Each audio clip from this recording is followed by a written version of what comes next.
Alors, justement, ouais, est-ce que tu peux nous parler du métabolisme des vitamines liposolubles?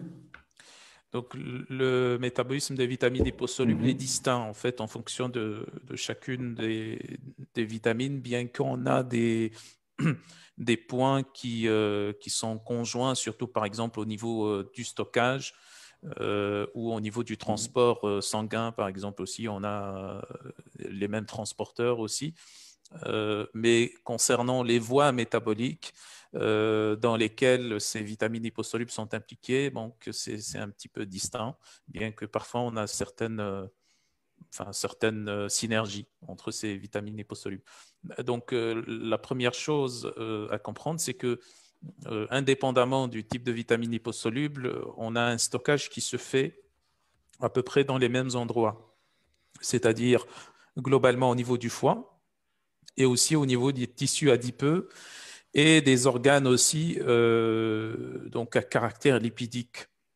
Ok, donc par exemple le cerveau, la prostate, etc. Donc, mais le plus gros est stocké au niveau du foie et le tissu adipeux, les graisses tout simplement. Et c'est tout à fait cohérent puisque donc le tissu adipeux, eh bien ça stocke mieux tout ce qui est liposoluble. Et Mhm. le foie, ben, c'est un organe aussi en quelque sorte liposoluble qui traite tout ce qui est molécules liposolubles. Et donc c'est justement, on a une certaine quantité de ces vitamines liposolubles dans le foie parce que le foie va les trier, va les métaboliser, va aussi les associer à des transporteurs pour pouvoir les transporter au niveau de la circulation sanguine vers d'autres cellules, d'autres tissus, les tissus cibles, etc. Et puis concernant aussi, puisqu'on parle de transport sanguin, donc les transporteurs qui sont les plus impliqués dans le transport de ces vitamines liposolubles sont principalement les LDL, donc les Low Density Mhm. Lipoproteins, qui sont les mêmes transporteurs en fait du cholestérol. Et puis on a également les VLDL ou Very Low Density Lipoproteins qui sont aussi impliqués, mais à un degré moindre, dans le transport aussi du cholestérol et de ces vitamines liposolubles et aussi la coenzyme Q10 aussi, parce que c'est aussi une molécule Mhm. également liposoluble. Donc, les LDL vont en grande majorité transporter les vitamines liposolubles et aussi les VLDL qui vont contribuer aussi à ça.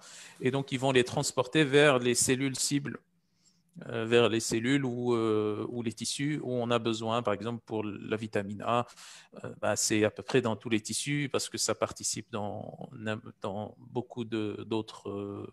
Enfin, ça a des effets métaboliques très larges, mais par exemple dans la vision aussi, au niveau des yeux. Donc ce transport se fait justement par les LDL. Donc ça, c'est à titre d'exemple, entre parenthèses. Euh, et par exemple, la vitamine D aussi, ça participe dans toutes les cellules, mais si on voudrait prendre un exemple, hein, on a aussi l'intervention de la vitamine D dans le métabolisme osseux et donc dans la fixation du calcium au niveau du tissu osseux. Et donc, en plus de ça, donc les LDL et les VLDL vont transporter ces vitamines liposolubles vers les cellules cibles et les HDL vont euh, être utilisés pour ramener tout ce qui est déchets métaboliques vers le foie. Donc les LDL en réalité ne contribuent pas les HDL pardon ne contribuent pas au transport des vitamines liposolubles. C'est plutôt les LDL. LDL. Donc et ensuite par rapport au métabolisme des différentes vitamines, pour certaines on les avait déjà abordées, notamment par exemple la vitamine D. On avait Mhm. fait toute une Une vidéo vidéo, oui. complète là-dessus, donc où la vitamine D, on sait très bien qu'elle est transportée, qu'elle est plutôt synthétisée au niveau de la peau sous l'action des rayons UVB et ensuite transportée au niveau du foie pour subir une première hydroxylation et une seconde hydroxylation ensuite au niveau du rein pour donner la fameuse 1,25 d'hydroxyvitamine D qui est la forme bioactive de la vitamine D et ensuite cette même forme bioactive doit se fixer sur son récepteur, le VDR, au niveau des cellules cibles. Donc ça, c'est pour résumer très succinctement la voie métabolique de la vitamine D. Et puis on a aussi la vitamine K, où on a trois formes en fait de vitamine K. Et dans le métabolisme de la vitamine K, on a une conversion de la vitamine K1 qui se convertit en K3 et la K3 ensuite qui se convertit en K2. Donc K1, K3, K2. La K3 intervient, la K3, K2 et K1, pardon, K3 et K1 interviennent dans la coagulation. Et la K2 qui est bien spécifique pour le tissu osseux. Donc, ça joue en quelque sorte le même rôle que la vitamine D dans la fixation du calcium au niveau du tissu osseux. On pourrait l'appeler même vitamine D4 ou D5, puisqu'en fait, ça joue exactement le même rôle que la vitamine D, pas exactement en termes métaboliques, mais ça complète le rôle de la vitamine D. S'il n'y a pas suffisamment de vitamine K2, même si on a suffisamment de vitamine D, le calcium ne va pas se fixer au niveau du tissu osseux.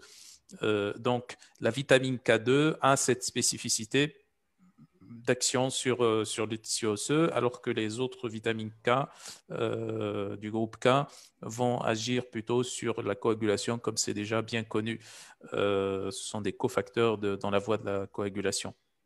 Pour la vitamine E et la vitamine A, ils vont plutôt agir au niveau du cycle de l'antioxydation. Ce sont des vitamines liposolubles antioxydantes.